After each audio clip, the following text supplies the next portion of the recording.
Nos acompaña un amigo de muchos años, no digo un viejo amigo porque no lo es, un amigo de muchos días y que nos habíamos perdido mutuamente en las labores cotidianas que son tan absorbentes. Se trata de don Magino Corporán Lorenzo, un hombre de la patria del jefe de San Cristóbal, capitaleño por adopción, y quien fue el responsable, el director del Consejo Nacional de Discapacidad, CONADIS, una institución a la que tantos servicios debemos los dominicanos. Con él no solo se puede hablar del mundo de la discapacidad, sino de política, de música, de deportes, y de eso vamos a hablar, de la vida. De manera que le invito a una conversación con don Magino Corporán Lorenzo.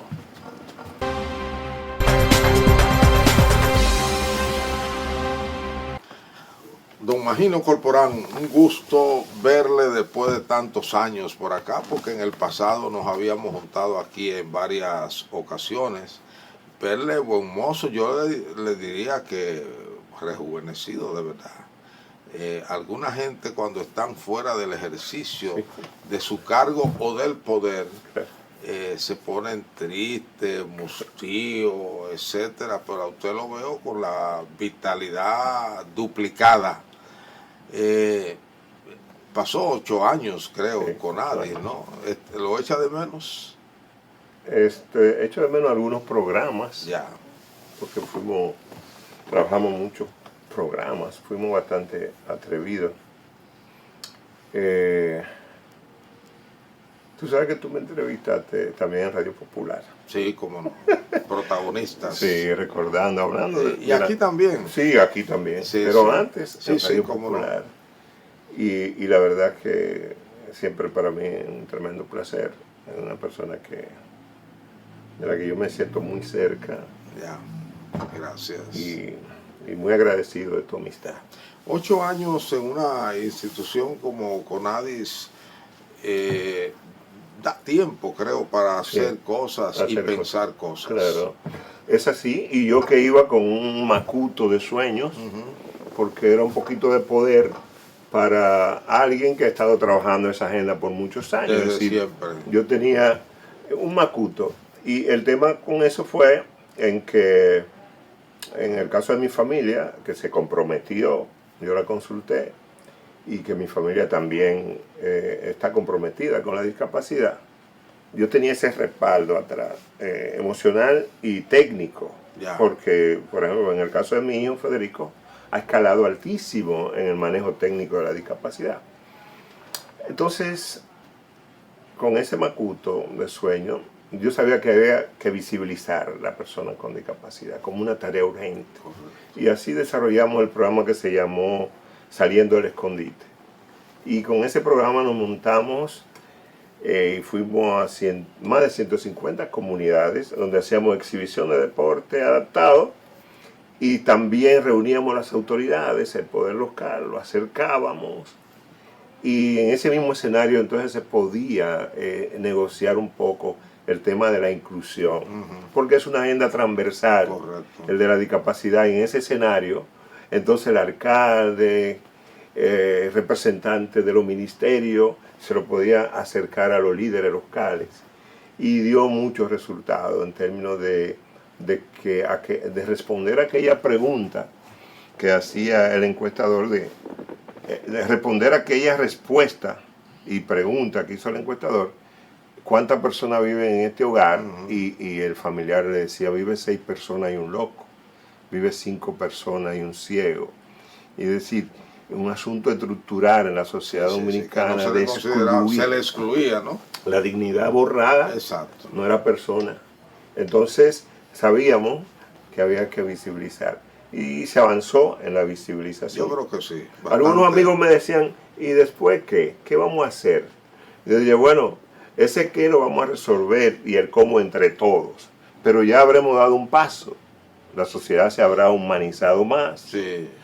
La familia también ha crecido ante esto. Y fíjate que yo siento que hasta la misma clase media urbana ha dado un paso importante en la visibilización de sus hijos.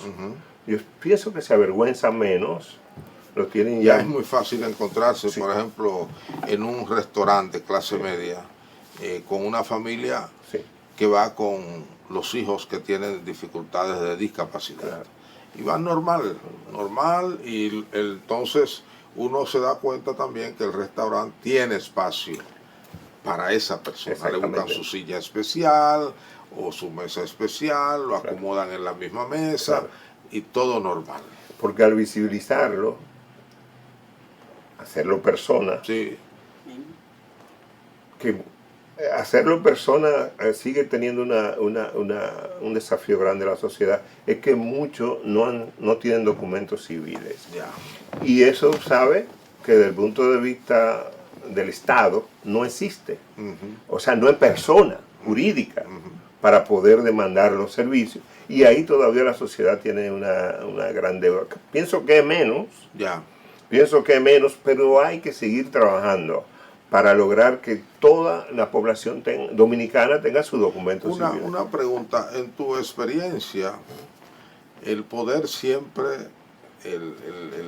no voy a decir el gran poder de Dios, sino el gran poder político de la época, ¿comprendía, entendía el tema, o también había, como se dice en el marxismo, que hay que libertar al esclavo para que él liberte a otros?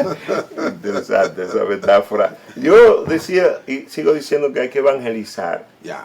Y yo decía, bueno, vamos a evangelizar. El equipo que yo ayudé a formar, que fue un equipo porque estamos ya estamos en un momento donde la demanda técnica para responder a la discapacidad es muy alta. O sea, en ese momento estamos ahora, porque estamos en el momento donde pensar la discapacidad es ver barreras.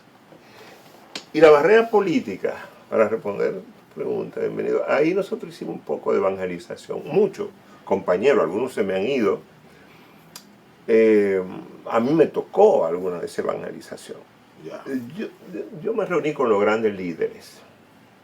Y yo recuerdo que incluso hubo alguien que entendió mal, porque en un momento me dijeron, yo pensé que ya tú ibas a ser diputado. Y yo le digo, no, pero no era eso.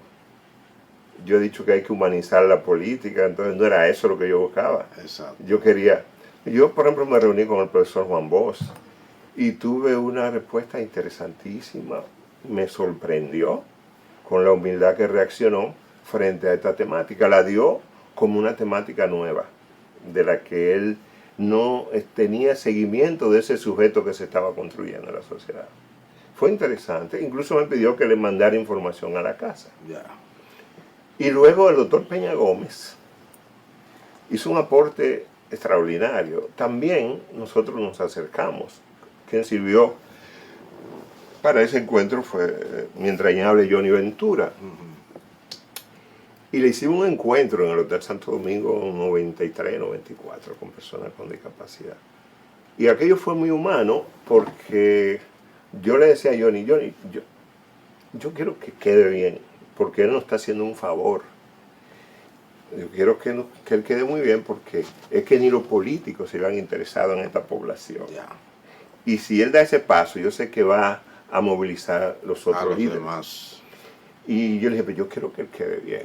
¿Pero qué tú quieres? Y yo, no, que aquel tiene que ser un discurso muy humano, muy centrado, eso no es un escenario para grandes discursos con este tipo de población. Y me dijo, no, pero eres tú que se lo va a decir. Entonces estaba en el carro frente al Hotel Santo Domingo y me dijo, ven, entren en el carro Mercedes viejo que tenía el doctor. Sí. Y ahí, con mucha humildad también, yo le expliqué esto que te he dicho. Y aquel día fue que Peña dijo, a mí, igual que a ustedes, yo he tenido que enfrentar obstáculos donde otros consiguen sus objetivos con un solo paso, a mí me toca dar 2 o 3, pero siempre lo logro. Terminó un discurso estimulante, conectando con esa población. Y después, con los otros líderes, con Danilo Medina, con Max Puig.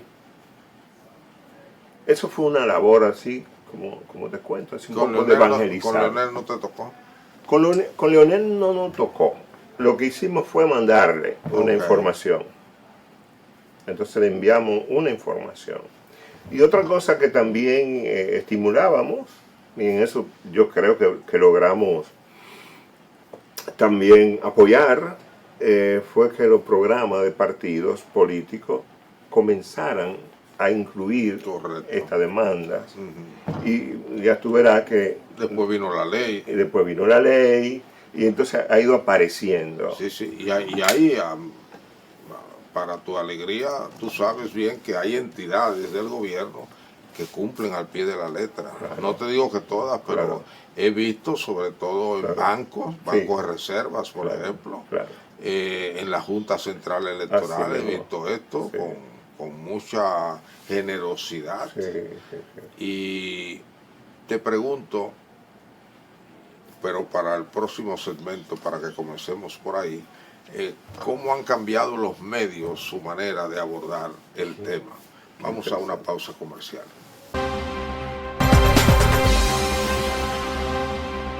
Imagino, Corporán, el ex, decía Corporán, decía Fon Bernardo, que en este país no se puede ser ex nunca, que un ex es un ex de verdad, y la sociedad así lo trata. Pero bueno, usted es un ex jefe del Consejo Nacional de Discapacidad, usted es director general, ¿no? Claro. De una institución que todavía se siente, se siente. Y lo bueno de sembrar es que lo sembrado está. Claro.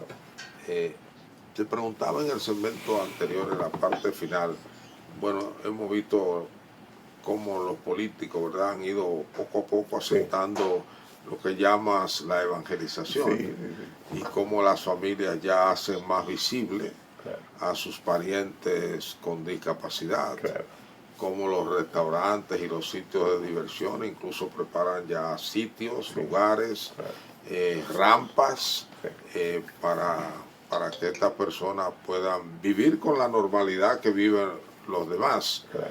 ¿Y cómo maneja la prensa, los medios de comunicación, particularmente los tradicionales, que creo que siguen siendo los más influyentes, este tema? Yo le decía a mi hijo en estos días, a Federico, en esto allá en la Fundación Provien, que es donde yo estoy, donde continúo trabajando. Estuve antes y continúo.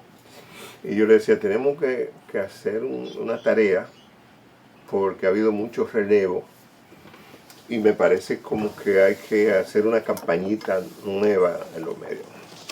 Ahora, resultados del trabajo con los medios, hay mucho, los cambios son notorios también. Recordarás que el tema del uso correcto del lenguaje fue todo una reflexión que se fue dando en los medios de comunicación, en donde muchos de nuestros aliados... No ha cambiado, ya no se dice discapacidad, o se dice discapacidad. Se escapa a veces, y tú consigues un titular o algo a veces de esos que casi te sacan la vida, pero uno observa ya mucho cuidado. Pero hay otro más suave, ¿no hay otro más suave? No, lo que pasa es que el concepto que se aprobó en Naciones Unidas, el de persona con discapacidad, es un acuerdo. Con eso borró todos aquellos términos que representaban la barbarie. Y se acordó ese término, no como definitivo, pero diciendo, bueno, persona con, la dignidad. Entonces, después de persona con, se identifica la condición. Una persona ciega, una persona sorda, una persona discapacidad auditiva. Y ya no se habla de enfermedad, sino de un estado. No son enfermos, es una condición. Y fíjate que eso es importante, el lenguaje, porque, bueno, ¿qué te puedo decir a ti? Lo sabe 1000 veces más que yo.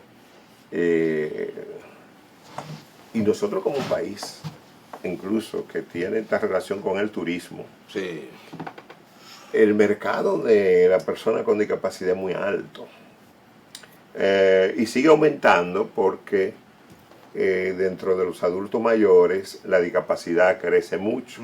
Y es una población entonces que tiene tiempo y algún dinero para vacacionar. Y en el caso de nosotros, al margen del turismo, los accidentes. Ah, no, claro. Pero en el caso, por ejemplo, del mercado canadiense, norteamericano, europeo, nosotros tenemos ahí un nicho que hay que seguirlo cultivando. Ahora, hay que prepararse. Sí, curro. Hay que preparar los hoteles se vienen preparando. Sí.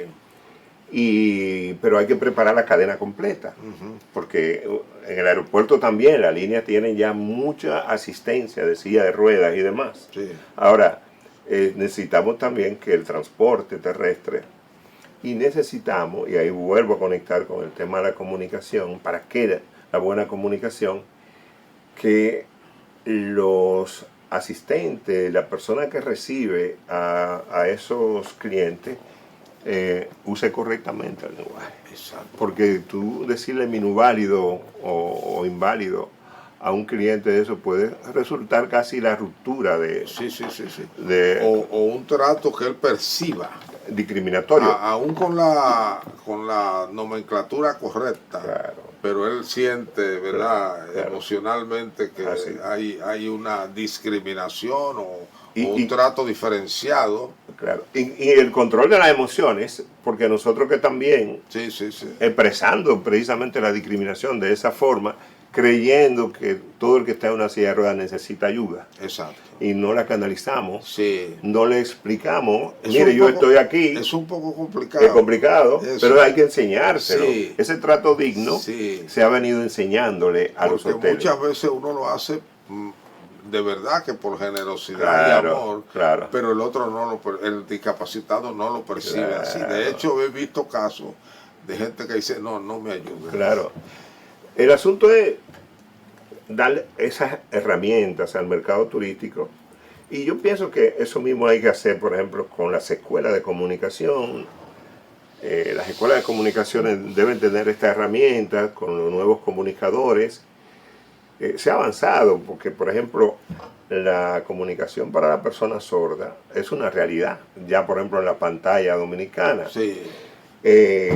podemos ver que en los 90 comenzamos a final de siglo de manera muy tímida en Ser TV.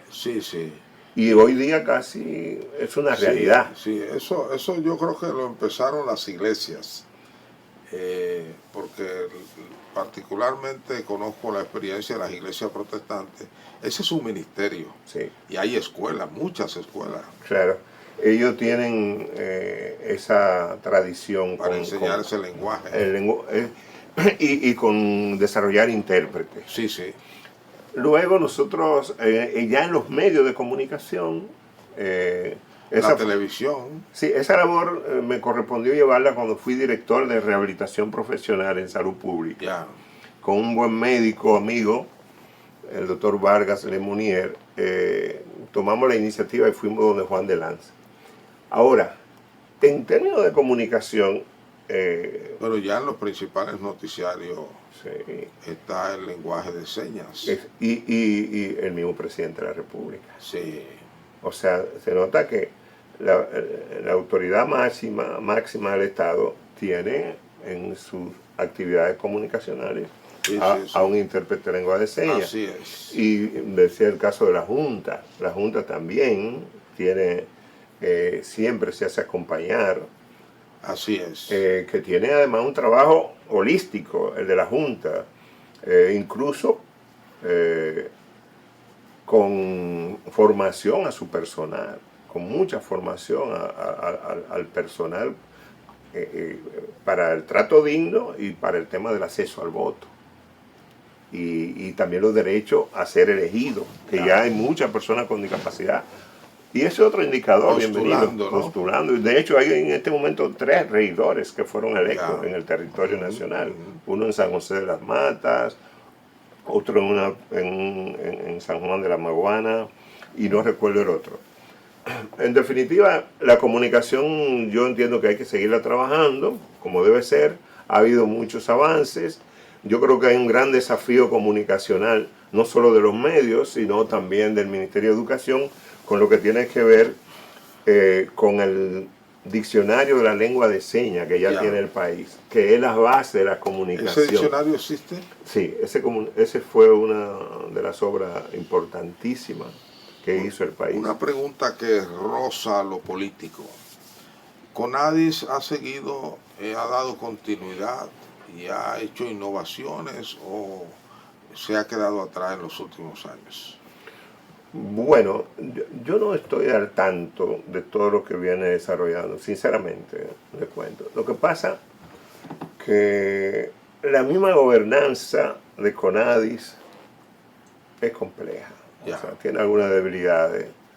Y como le digo, yo iba con un macuto, porque es que la vida la he tenido como paciente, como activista. Entonces tenía una serie de herramientas que yo no puedo pedírselo muchas veces. Eso, yo quiero ser en eso muy considerado, porque sé que la gobernanza es complicada y entonces en este caso no ha habido estabilidad, porque ha pasado por tres, creo que son tres direcciones. Entonces, yo sí hice algo. Yo me acerqué a la presidencia de la República y le planteé el que cuidaran los técnicos. Porque los técnicos había sido fruto de un proceso de formación. Y lo han cuidado. Eso fue una escuelita que hicimos para formar y se habían enamorado. Y lo han cuidado. Y se habían enamorado. Entonces, yo les planteé eso cuando me recibieron. Ustedes sabrán que en mi casa yo siento que no. No. Eso no es un sentimiento, o es un hecho. Por ejemplo, no, claro. Digo, lo que pasa es que tampoco no tengo la certeza de los relevos y demás. Y es un poco... Pero has estado muy alejado tú entonces. Bueno, por eso es que me ves saludable. Porque mi familia y todo, después me decía, mi hijo te va a enfermar, no siga así. Entonces, ahora mismo pues hemos estado con los médicos, los procesos y cuidándome un poco. Además tengo algunos compromisos internacionales que también demandan un poco de fortaleza. Ahora ya yo puedo estar más enfocado como consejero mundial que soy. Y también en este momento yo estoy participando como candidato al Comité de Expertos de Naciones Unidas. Que también esas son unas tareas que me llevan, no me conectan del todo, pero me enfocan. Sí, ojalá no, porque sería una pérdida para el país formar un recurso humano especializado en un área y que ese recurso humano sea como indiferente a lo que ocurre en su país. Y la cosa comienza por cuidar la institución rectora de todo ese trabajo, porque esa es una tarea como una especie de comisario que la sociedad, yo creo, por el hecho de haberte dado la oportunidad de ser director 8 años ahí, espera de ti, que seas comisario, que dé la voz de alarma, que alabe, que estimule, que sugiera, que exhorte. Nosotros tenemos un trabajo de la Fundación, como es una agenda transversal, nosotros hemos estado contribuyendo con las instituciones y los grupos, el sector privado, para que tengan herramientas técnicas porque estamos en un momento técnico de la discapacidad. Técnico porque ya no es una silla de ruedas. Yo se lo digo también a mis amigos políticos. No ofrezcan silla de ruedas. La silla de ruedas lleva una indicación, una receta. Tú puedes estar... bueno, la gente la pide. Sí, pero lo responsable es que se llene el protocolo, porque lo que tú puedes a veces es dañar la columna, dañarle el cuerpo a la persona. ¿Y cómo se hace, por ejemplo? Porque aquí hay programas de radio donde yo oigo que la gente llama, que necesita una silla de ruedas. ¿Con quién debe auxiliarse ese programa? Así es. Vamos a someter su caso para que tal organismo o tal médico nos diga cuál es la que usted necesita, las características, que me imagino que a eso es que te refieres. Exacto. Un ejemplo de todo el componente técnico. ¿Cómo lo hace? ¿Dónde se va? La protección social tiene que responder esa parte. Nosotros iniciamos con CISARRIL. Y en CISARRIL se aprobó hay una resolución que incluso mediante el seguro pueden obtener una silla de ruedas que creo de un costo hasta 25,000 pesos. Pero debe ser debidamente indicada. Entonces, por eso es como un medicamento. Sí, entonces, a los mismos médicos hay que también darle las herramientas, porque esto no lo trajeron de la formación. Eso es número uno. Otro elemento de técnica. Imagino que aquí el centro de rehabilitación es fundamental para eso. Claro, es una institución que en eso lleva la vanguardia y se vincula con los niveles técnicos internacionales. Nosotros promovimos... Creo que los mormones le han instalado talleres. Los mormones han hecho un aporte extraordinario e incluso se hizo un curso con una escuela norteamericana para el manejo correcto de la silla de ruedas. E incluso se sorprendieron ellos cuando Dominicana se acercó, porque eso comienza recién y ellos entendían como que nosotros no íbamos por ahí. Entonces hay un grupo de técnicos formados, la CISARRIL tiene esa resolución. Entonces es un elemento técnico importantísimo. Lo otro es la barrera arquitectónica. Hay normas de accesibilidad, Indocal, obra pública. Los ingenieros, los arquitectos, los propietarios de una edificación deben acogerse a la normativa, porque una rampa mal hecha lo que se convierte en una amenaza para la salud, hasta para los que no tienen discapacidad. Ahí tenemos ese otro elemento técnico. Ahí le toca, me imagino, que a obras públicas. Sí, obras públicas supervisar y los ayuntamientos. Que se cumpla eso, y a los ayuntamientos. Y los ayuntamientos. Y tendrán ellos el personal con el conocimiento, el experticio para decir, no, esta rampa debe ir así, así. Sí. Te pregunto. Claro. ¿Está el personal? En el caso del Ayuntamiento del Distrito Nacional, por citar un caso, yo sé que se han dado pasos hacia crear ese personal. Sin embargo, lo que hemos encontrado, el mayor escollo es en lo técnico. ¿Es? En los ingenieros y los ingenieros. O sea, hemos visto que la autoridad autoriza, por ejemplo, que las rampas de la Avenida Bolívar sean accesibles, o la del parque que se está inaugurando. Y cuando nosotros vamos, porque eso sí hacemos observación, nos acercamos, le escribimos a esas autoridades. Es un poco mi estilo, tal vez más el estilo que he usado siempre, que el de ex funcionario. Te escribo, te explico lo que hay, me acerco y nos ofrecemos. Entonces hemos encontrado mucha resistencia en lo técnico. Entonces eso manda a un asunto de fondo con las escuelas de ingeniería y de arquitectura. Exactamente. Porque ¿cómo es posible? Sí. ¿Cómo es posible que en un mundo como este, porque no hay ni siquiera que viajar para ver cómo la horizontalidad en ciudades como Madrid, Barcelona, etcétera, etcétera, eso es lo que se está impulsando, y que entonces un profesional te ponga resistencia. Entonces, ahí hay un elemento técnico y cultural desafiante. Una pregunta para que me la conteste lo más breve que puedas, por favor, para ir al próximo segmento. ¿Cuál es el reto social número 1 que enfrenta la discapacidad? O sea, ¿qué cosa hay que corregir con urgencia número 1? Accesibilidad. La accesibilidad. Sigue siendo ese tema. Es que los corazones y los corajes guardados, reprimidos que hay en la persona con discapacidad son enormes. Pero ¿cómo voy al trabajo con este transporte que no es accesible? ¿Cómo voy a recrearme a un río, a una playa que no se diseñó también que haya la accesibilidad para mi recreación? Yo recuerdo una vez hicimos una playita accesible en Najayo, y cuando me buscaron, director, venga a ver, esa muchacha de Cambita dice que es la primera vez que se baña en el Mar Caribe. Una psicóloga, usuaria de silla de ruedas, profesional. Entonces, accesibilidad, acceso a los servicios. Si trabajamos el tema de la accesibilidad, a la comunicación, a la tecnología, si trabajamos eso y lo planificamos, como debe planificarse todo, entonces avanzamos de manera sólida, porque además de en términos económicos, nos da la siguiente ventaja, es que ya tú no vas a tener que desbaratar eso. Una rampa mal hecha, su destino es que la desbaraten. El capital botado. A donde no hay acceso, porque lo hicieron mal, eso en corto tiempo va a haber que corregirlo. Bien, vamos a un segmento para venir al tramo final para que hablemos de la fundación. Sí. ¿Cómo no?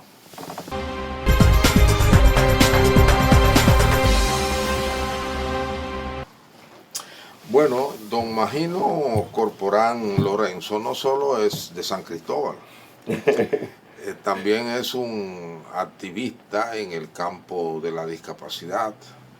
Como él ha dicho, él ha sido paciente y también ha sido un político de izquierda, como corresponde a su generación, y bueno, fue por 8 años director de CONADIS, donde dejó sembradas muchas semillas, y él está al frente de una institución que se llama Fundación Pro Bien, que es una manera de hacer corporativo todo lo que él ha hecho de manera espontánea, personal, con amigos, con familiares, con el gobierno de CONADIS, y entonces ha seguido. Nos ha dicho en el curso de la conversación que está postulando para una posición en las Naciones Unidas, sí, y que además es un consejero a nivel mundial. sí. Háblenos de la fundación, por dónde camina y qué procura. Bueno, es un espacio con más de 28 años. Ya yo vengo del grupo que fundó a Sodifimo, la que está en la 27 de febrero, que fue en el 83. Y ya en los 90, con todos los cambios y los desafíos que había en los 90, entonces nosotros fundamos esta institución como un espacio donde ese cerón de ideas y de vivencia que yo tenía pudiera ser canalizada con más agilidad. Yeah. Es decir, que yo pudiera tener más poder sobre mis ideas. Así fue. Entonces, hemos trabajado desde ahí básicamente la visión de que la sociedad es la que tiene discapacidad. La sociedad de discapacitada. Sí. Y es, claro, todo un tema cultural. Ya. Yo digo, es ella que tiene discapacidad, pero sin embargo el dominicano tiene un corazón muy bueno.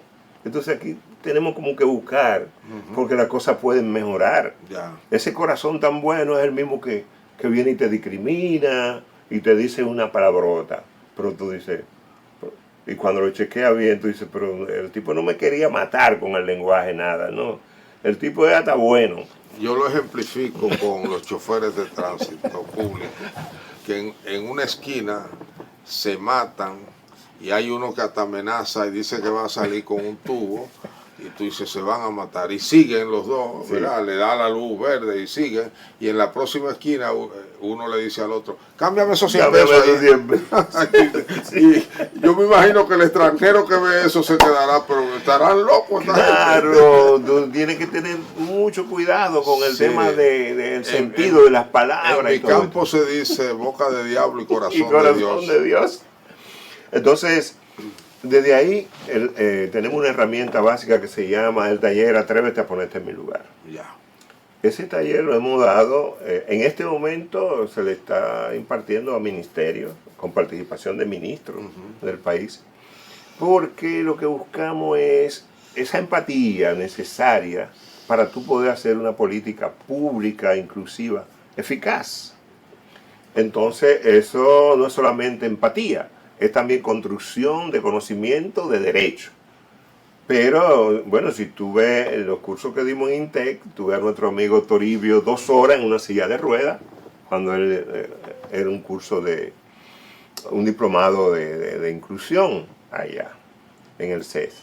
Y el grupo entero de profesores primero tuvo que estar uno viviendo la sordera, otro la discapacidad motora, y luego entonces meternos a una discusión de esos derechos. Esa es la dimensión de ese taller, Atrévete a ponerte en mi lugar, que ha venido haciendo aporte de muchísima calidad. Otro aporte que hacemos con las personas sordas. Tenemos una especie de una escuela, y lo notorio de todo esto es que ya mucha gente que no tiene discapacidad auditiva ni familia está haciéndolo. Profesionales de la medicina, por ejemplo, que saben, han descubierto que esa herramienta es muy útil para él poder responder de una profundidad humanística cuando te llega una persona sorda a tu consultorio, más si una emergencia. Entonces, hemos estado trabajando mucho los ayuntamientos. Hemos estado en el poder local, por la línea. En la línea llegamos a reunir los 17 ayuntamientos de la mancomunidad. Es decir que... Todo eso motorizado por la fundación. Sí, desde la fundación. Lo que está planteando es todo desde la fundación. Y esto... lo sigue haciendo. Sí, y también estudio, o sea, el equipo nuestro, un equipo técnico, y participando en investigaciones, porque esa herramienta, analizando las encuestas, los censos, que son aportes que lo distribuimos. El censo, ¿hay información en el censo? No tenemos todavía la información. Pero digo, sí fue prevista. Pero fue prevista. Fue prevista. Había preguntas en esa línea. Hubo preguntas, que es otra conquista. Bienvenido. O sea, la historia de cuándo se comenzó el censo a incluir no es muy vieja. Esa es otra historia. Sí, sí, pero bueno, lo lograron. Y se logró, y fíjate por dónde vamos, porque entonces vienen las encuestas en hogar. Exacto. Y ya las encuestas trabajan estas informaciones y nos han sido sumamente útiles. Porque que tú sabes que te ayuda a la planificación. Mi hija me contó una experiencia, ella estuvo estudiando en el Technology de Rochester en Estados Unidos y se sorprendió que había un día de convivencia con discapacitados. Llevaron guaguas a una universidad tecnológica con personas con discapacidad que habían querido ser universitarios y por múltiples razones dentro de sus limitaciones no habían podido.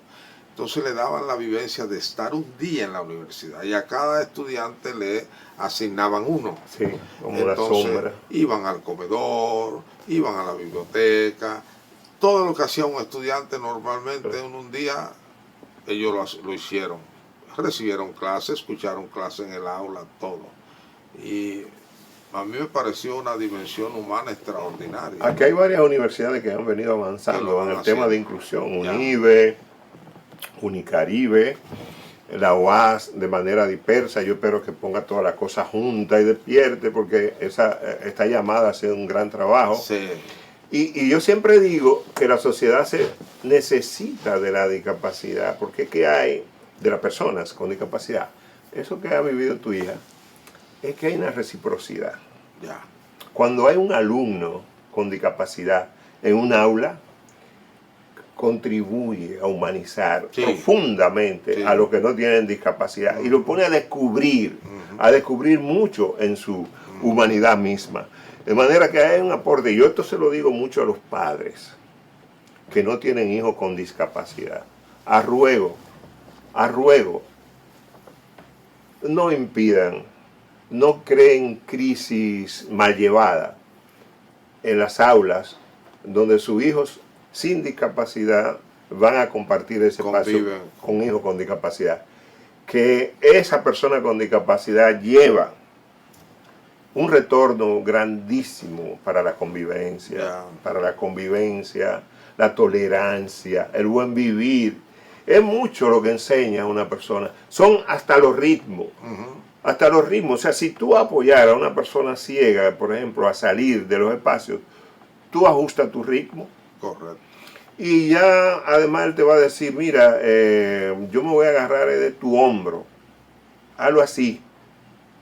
Y comienza a darse esa relación, ese vínculo, y esa otra persona a enriquecerse. Porque qué bueno que tú tengas varios ritmos, que tú puedas hacer empatía con el ritmo del otro. Yo, por ejemplo, me hice la cirugía de reemplazo de cadera en Corrientes, Argentina, en un evento de OPS. Un médico, compañero, amigo, sin darse cuenta, se me había ido adelante. Aceleró. Y él después reacciona y me dice, ay, imagino, excúsame, que me olvidé de tu condición. Y en ese momento él comenzó entonces a hablarme de la evolución de los reemplazos de cadera. Y me dijo, yo sé que tú eres una persona que investiga mucho, pero te exhorto a que busque información porque se ha avanzado mucho en la región. Y eso fue capital, porque yo incluso en la reunión de OPS, entonces estaba el director de rehabilitación de México, había muchas autoridades de la rehabilitación y yo había sido invitado y yo le dije, bueno, yo voy a comer con ustedes y puse el tema y entonces ahí tuve yo esa primera consulta de grandes médicos orientándome de cómo yo debía llevar mi proceso. De manera que en este caso, como siempre me pasa, a mí la adversidad o una situación incómoda casi siempre también pare su fruto para mí. O sea, esa situación, mira lo que trajo. Me caí del caballo, mira, hice mis ajustes, pues yo vivía corriendo. Yo era un chico de los ríos y montando a caballo y la loma. Y eso tuve que hacer ajustes, bienvenido. Correcto. Yo tuve que hacer muchos ajustes. Y eso me imagino que enseña muchas cosas para el resto de la vida. Claro. Porque hay que vivir haciendo ajustes. Haciendo ajustes. De todo tipo. Y uno de los ajustes también que tenemos que hacer las personas que trabajamos los derechos humanos de la persona con discapacidad es solidarizarnos con la sociedad y con las personas que ingresan a la discapacidad, que recién ingresan, en lo que se llama solidaridad entre pares. El sistema no tiene herramientas suficientes para darle información a un lesionado medular que tuvo un accidente ahora, pero si ya yo tengo la experiencia, lo llamo, le informo, lo oriento y le transmito el camino que yo recorrí, puede ayudar. Porque el sistema no me está dando una respuesta integral. Por eso es que hay que incorporar al otro sistema, que es la sociedad en su conjunto.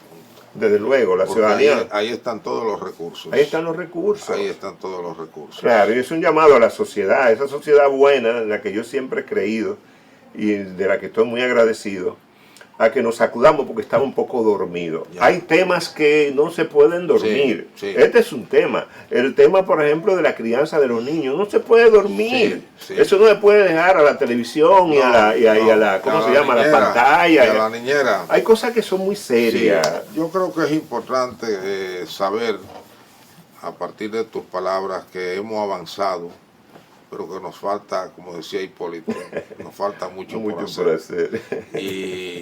Y que ojalá trabajemos intensamente desde esos puntos estratégicos, comenzando por la escuela. Yo creo que si se comienza a sembrar y se le da acompañamiento, y hay que convencer a la escuela como sistema, para que incorpore de alguna manera este tipo de conocimientos. Ahora que tenemos una célebre tandas extendida que no sabemos qué hacer con ella, que vayamos incorporando temas, y este es un tema importante, para tocarlo curso por curso, discutirlo y enseñar a amar. Y mira, bienvenido a Educación. Hay un libro bello que se llama El amor es un sentimiento que hay que aprender. Y ese diccionario para la persona sorda tiene ahí la herramienta del Ministerio de Educación. Magino Corporán y Lorenzo es director del Consejo Nacional de Discapacidad y presidente eres de la Fundación Provien, o digamos líder de la Fundación Provien. Y mentor. Es una persona a quien usted, si es un profesor o un director de escuela o un catedrático universitario o un director de una facultad, un decano, puede invitar para que converse con su auditorio sobre este tema, que es un tema vital y que a todos nos toca, y además todos somos potencialmente discapacitados. Muchas gracias, Magino, un gusto, y nos vemos en el próximo programa.